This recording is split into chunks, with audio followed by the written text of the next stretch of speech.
الحمد لله والصلاة والسلام على رسول الله وعلى آله وأصحابه ومن والاه ما بعد. அன்பார்ந்த சகோதர சகோதரிகளே, அஸ்ஸலாமு அலைக்கும் வரஹ்மத்துல்லாஹி வபரகாத்துஹு. நாம் ஒரு நீண்ட ஹதீஸை இந்த அமர்வுகளை பார்த்துக் கொண்டிருக்கின்றோம். அதுதான் ஸிர் பின் ஹுபைஷ் என்ற அந்த தாபிஈ அவர்கள் அறிவிக்கக்கூடிய ஹதீஸ் சஃப்வான் பின் அஸ்ஸால் என்ற சஹாபியை தொட்டு. ஸிர் பின் ஹுபைஷ் என்ற இந்த தாபிஈ மின் கிபாரி தாபிஈன், அவர்கள் என்ன பெரிய தாபிஈன்கள் என்றும் உள்ளவர். அதாவது பெரிய தாபிஈன்கள் என்று சொன்னால் மூத்த தாபிஈன்கள் என்றும் உள்ளவர். அதாவது ரசூலோட காலத்தில் இருந்தாலும் ரசூல்லாவை சந்திக்க கிடைக்கல. ஜாஹிலியா காலத்தை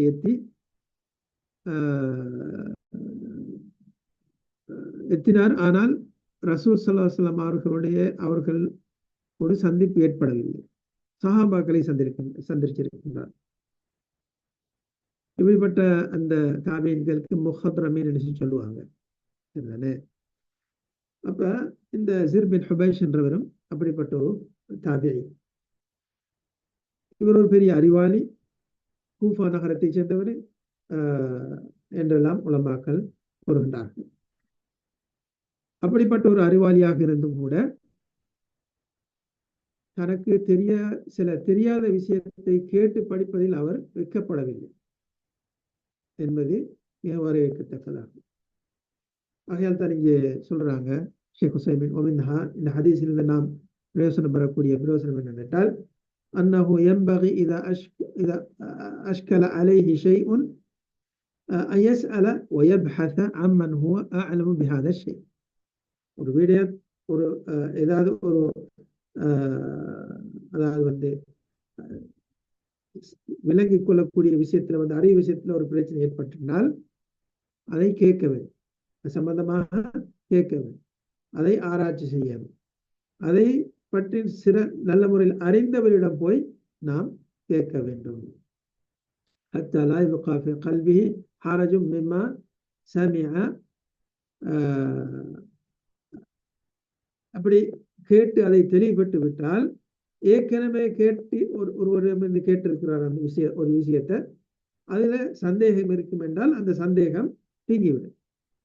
لأن بعض الناس يسمع الشيء من الأحكام الشرعية ويكون في نفسه حرج ويبقى متشككا مترددا لا يسأل أحدا يزيل عنه هذه الشبهة وهذا خطأ. அப்ப இதை சொல்லிட்டு ஷேக் உசைமீன் சொல்றாங்க, சிலவங்க சில மார்க்க சட்டங்களை பற்றி சிலரிடம் கேட்பாங்க. கேட்டு அறிந்து கொண்டாலும் அவங்களுடைய உள்ளத்துல அது சம்பந்தமாக சந்தேகம் இருக்கு. அந்த சந்தேகத்தை வச்சுக்கொண்டே இருப்பாங்க. அதை பத்தி வேற யார்கிட்ட கேட்க மாட்டாங்க, அதை பத்தி தெளிவு பெற மாட்டாங்க. ஆனா அந்த சந்தேகம் அடிப்படையில்தான் இருப்பாங்க. அப்படி கேட்டால் அந்த இருக்கக்கூடிய சந்தேகம் நீங்கிவிடும். ஆனால் அவர்கள் கேட்க மாட்டார்கள், அப்படியே இருப்பார்கள். வஹாதா ஹதஉன். ஷேக் உசைமீன் சொல்றாங்க, இது என்ன தவறு.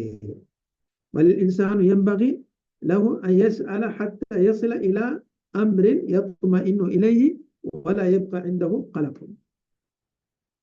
மனிதன் எவ்வாறு இருக்க வேண்டும் என்றால், அவன் சந்தேகத்தில் இருக்கக்கூடிய விஷயத்தை அவன் கேட்க வேண்டும். எதுவரை என்றால் அவனுடைய இத்மினான் என்னும் அமைதி அந்த நிலைமைக்கு அவன் வரும் வரைக்கும். அதுக்கு பிறகு அவனுக்கு எந்த விதமான கலக்கமும் இருக்காது. சரிதானே? சந்தேகம் இருந்தால் சந்தேகத்தை அவரை விட தெரிந்தவரிடம் போய் கேட்டு நீக்கிக் கொள்ள வேண்டும். فهذا زر بن حبيش رضي الله عنه رحمه الله سأل صفوان بن عسال رضي الله عنه عن المسح على الخفين وهل عنده شيء عن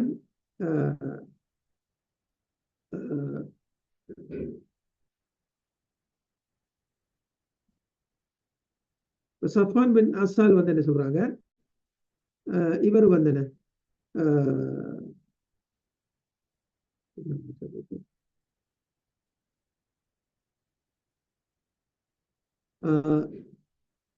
சஃப்வான் பின் அஸ்ஸாலிடம் வந்து என்ன கேட்கின்றார்கள், இந்த அதாவது வந்து ஹுஃபை அணிந்தால் அதன் மீது மசை செய்வது சம்பந்தமாக ஹல் عنده شيء عن رسول الله صلى الله عليه وسلم في ذلك, இது சம்பந்தமாக ரசூல் ஸல்லல்லாஹு அலைஹி வஸல்லம் அவர்களை தொட்டும் ஏதாவது உங்களிடம் செய்திருக்கின்றதா என்று கேட்டதும் சஃப்வான் பின் அஸ்ஸால் சொன்னாங்க, நஅம், ஆம் என்று சொல்லிட்டு ஹதீஸை சொல்லி காட்டுறாங்க. ஹதீஸை சொல்லி காட்டினாங்க.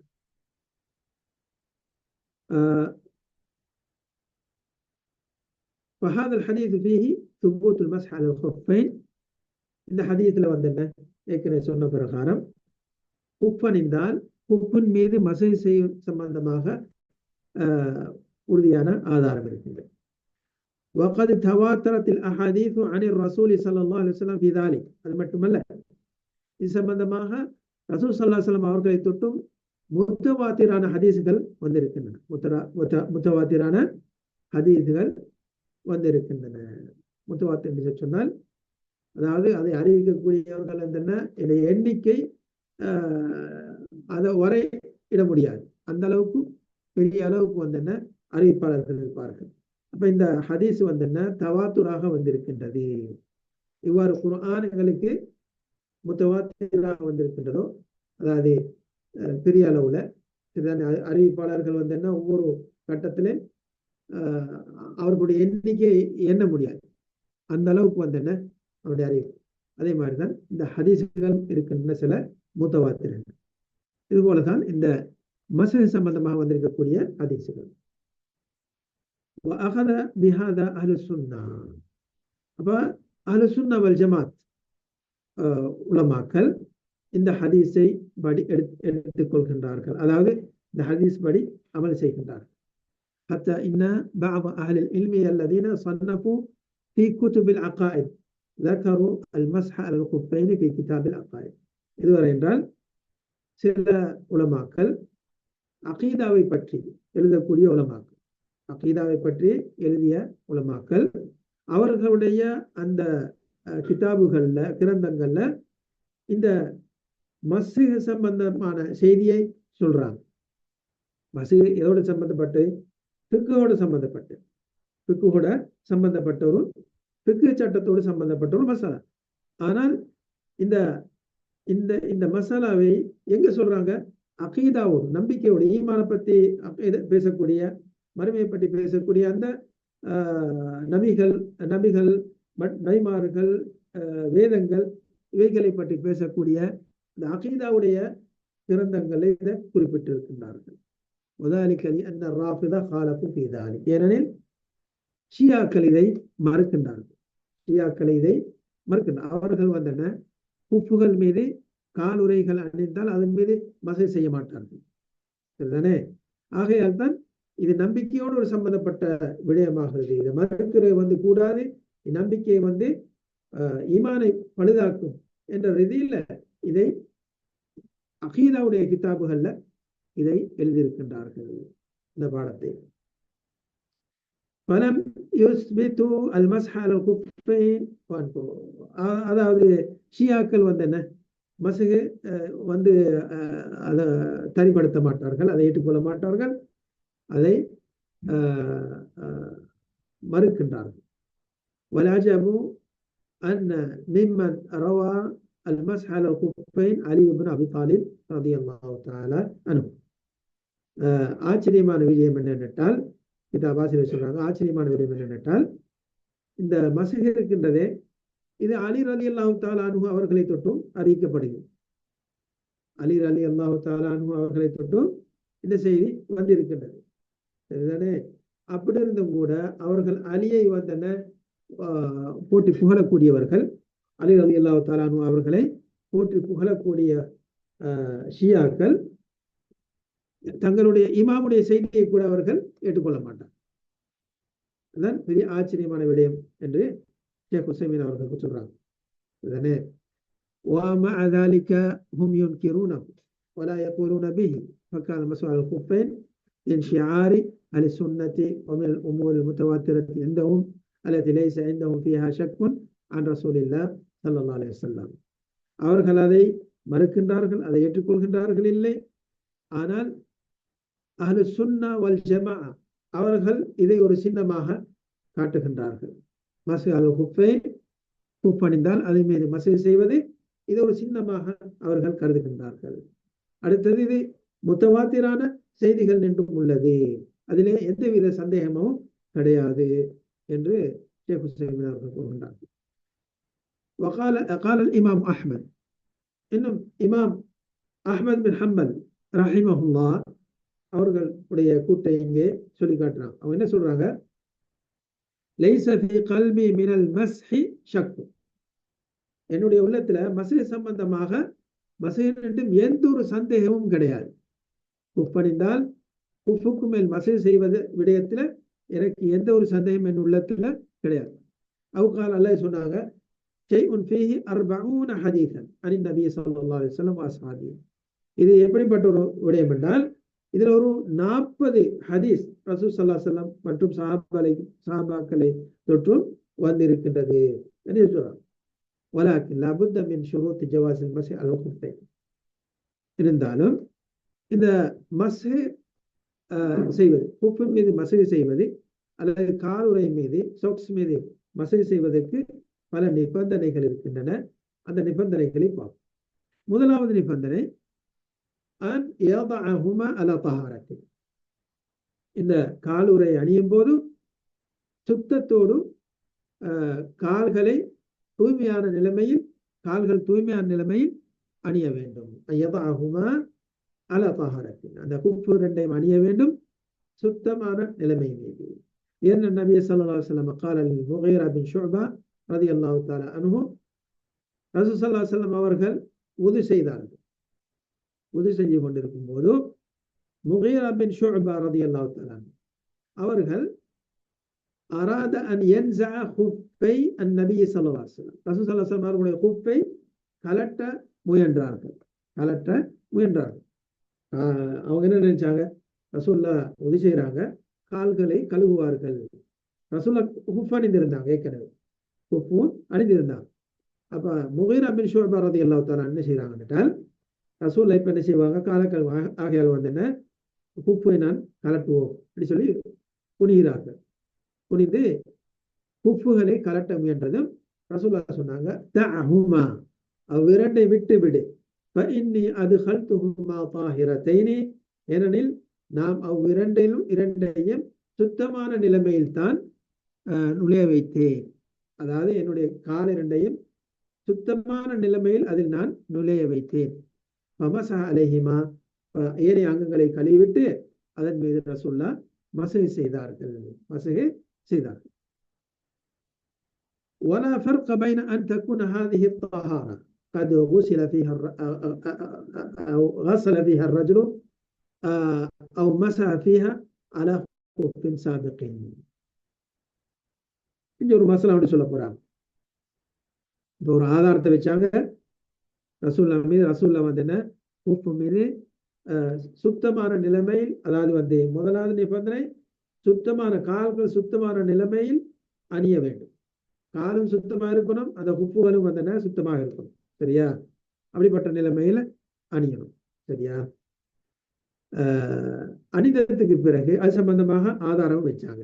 சரியா? ரசூலுல்லாஹ் வந்து ஒளி செஞ்சாங்க, குஃப் மீது மஸ்ஹ் செய்தார்கள். அதை கலட்ட முயன்ற நேரத்தில் என்ன சொன்னாங்க? இல்லை, அதை விட்டு விடு, நான் சுத்தமான நிலைமையில தான் அவைகளை அணிந்தேன் சொன்னாங்க. இப்ப இன்னொரு மசாலா சொல்ல போறாங்க. என்ன கேட்டால், ஒருவர் வந்து என்ன, ஏற்கனவே ஒரு குஃப் அணிந்தார், உது செய்து விட்டு குஃப் அணிந்து விட்டார், குஃபை அணிந்து விட்டார் அல்லது சொக்ஸை அணிந்து விட்டார். அதுக்கு பிறகு ஏதோ ஒரு காரணத்தினால், ஒன்று வந்து குளிர் அதிகமாக இருக்குது, இன்னொரு குஃபை மேலால் அணிகின்றார். அப்ப அணிந்ததும் இப்ப எது ஆரம்ப நேரமாக இப்ப கணிக்கிறது? முதலாவது குஃப் அணிந்தாரே, அணிந்த குஃப் அதுதான் ஆரம்ப நேரமா, அல்லாத இரண்டாவது அணிந்த குஃப் இருக்குதே அது ஆரம்பமா, குஃபுடைய மஸ்ஹ் செய்வதற்குரிய ஆரம்ப நேரமா என்ற விஷயத்தை சொல்ல வராங்க. யாரு? ஷேக் உசைமின் அவர்கள். சொல்றாங்க முதலாவது அணிந்த நேரம் இருக்குதே அதுதான் ஆரம்ப நேரம், இரண்டாவது அணிந்த நேரம் அல்ல. அதுதானே சொல்ல போறாங்க. ولا فرق بين أن تكون هذه الطهارة قد غسل فيها الرجل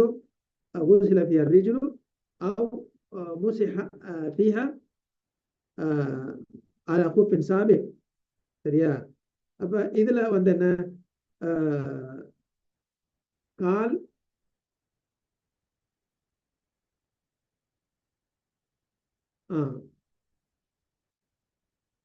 அதாவது வந்து என்ன, மூணாவது கால கழுகினாலும் சரி அல்லது மசை செய்து கொண்டு அணிந்தாலும் சரி, சரிதானே? மசை செய்து விட்டு ஒரு என்ன செய்யறாரு, இன்னொரு சொக்ஸ் அணிகிறார். அது ரெண்டுமே ஒன்றுதான் சொல்றாங்க. சரியா? விளக்கமா சொல்லுவாங்க. மசலன் லவ் தவضأ وضوءا كاملا, ஒருவர் வந்து என்ன முழுமையாக உது செய்கிறார். வகசல ரிஜ்லை, இரண்டு கால்களை கழுகின்றார். வகசல ரிஜ்லை ثم لبس الجوارب أو الخفين, பிறகு வந்து என்ன கால்களை கழுவிவிட்டு உதுவுல சொக்ஸ் அல்லது வந்து குஃபை அணிகின்றார். فهنا لبسهما على طهارة, இங்க வந்து என்ன அவர் சுத்தமான நிலைமையில அணிந்தார். சரிதானே? முழுமையாக கால்களை கழுவி. كذلك لو كان قد لبس جوارب من قبل ومسح عليهما, இதுக்கு முந்தி வந்து என்ன சொக்ஸ் அணிந்து விட்டு அதுக்கு பிறகு வந்து என்ன ஒருத்தர் வந்து மசை செய்கிறார். ثم احتاج الى زياده جورب ولبسه على الجورب الاول. சரிதானே? ஏற்கனவே என்ன சொக்ஸ் அணிஞ்சிட்டாரு.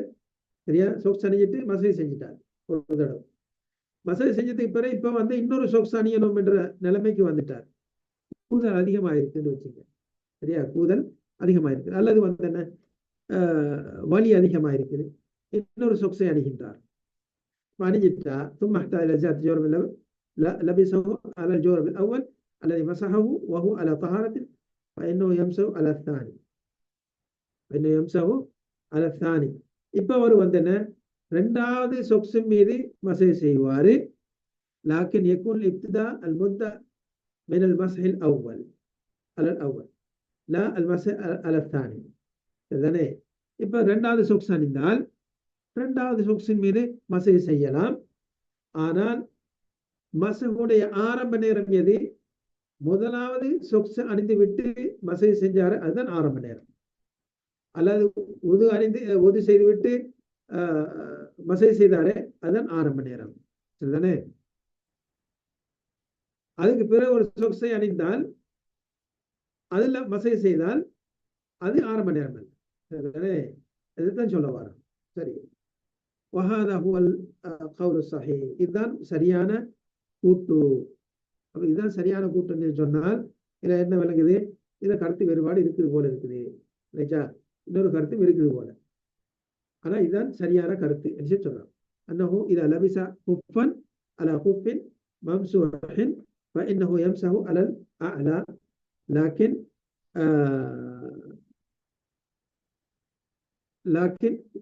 யப்னி அலா முத்தத்தில் மஸ்ஹி அலல் அவ்வல். சரிதானே? ஒரு குஃபை அணிந்து விட்டு அதன் மீது மசை செஞ்சிட்டாரு. அதுக்கு பிறகு இன்னொரு குஃபை அணிகின்றார். குஃபை அணிந்து மசை செய்தால் எது வந்து ஆரம்ப நேரமாக கருதப்படும்? முதலாவது குஃபை மீது மசை செய்தாரே அதுதான் ஆரம்ப நேரம். இதுதான் சுருக்கம்.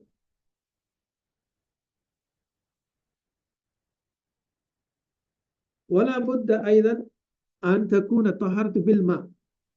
இன்னொரு மசாலா சொல்ல போறாங்க என்னென்றால் மசை வந்து தஹாரத்து வந்து சுத்தம் தண்ணியை கொண்டு செஞ்சிருக்கணும். அந்த அப்படிப்பட்ட அந்த சுத்தத்து மீது சொக்ஸை அணிந்தால்தான் அதன் மீது மசை செய்யலாம். அது இல்லாம ஒருவர் தயமும் செய்துவிட்டு சொக்ஸை அணிகின்றார். அதுக்கு பிறகு தண்ணீர் கிடைச்சால் இப்ப அவர் வந்து என்ன உது செய்யறார். உது செய்து விட்டு மசை செய்ய முடியுமான்னு கேட்டால் முடியாது. ஏன்? மசை வந்து அதாவது வந்து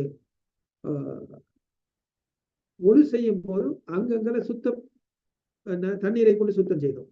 சரிதானே? அந்த அடிப்படையில அதன் மீது மசை செய்யலாம். ஆனால் தயமும் அதுல வந்து என்ன கால் கழுவிப்படுகிறதா? இல்லை, கால் கழுவிப்படாது. அதுல வந்து சிறு வெறுமனை வந்து கையும் முகமும் தான் தடவப்படும் மண்ணை கொண்டு. இதுதானே? ஆகையால் வந்து என்ன இந்த இடத்துல ஒருவர் வந்து என்ன தயமம் செய்து விட்டு குப்பை அணிந்தால் பிறகு தண்ணி கிடைத்தால் அவர் என்ன செய்யணும்? குப்பை கலட்ட வேண்டும். இதுதானே? இதன் சுருக்கம். நான் 2வது நிபந்தனைக்கு வரேன். 2வது நிபந்தனை சொல்றாங்க,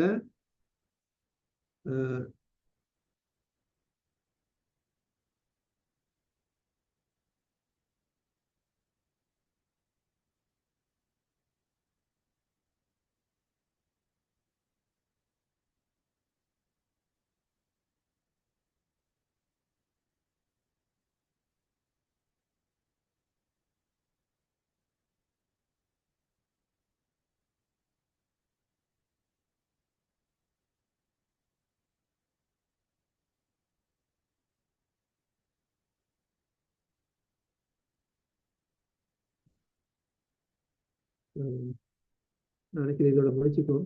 இன்னொரு ப்ரோக்ராம் இருக்கு. அடுத்த 2ஆம் நிபந்தனையிலிருந்து அடுத்த அமர்வில் ஆரம்பிக்கும். இன்ஷா அல்லாஹ். அதுவரைக்கும் விடுதலை பெறுகிறேன். அஸ்ஸலாமு அலைக்கும் வரஹ்மத்துல்லாஹி வபரகாத்துஹு.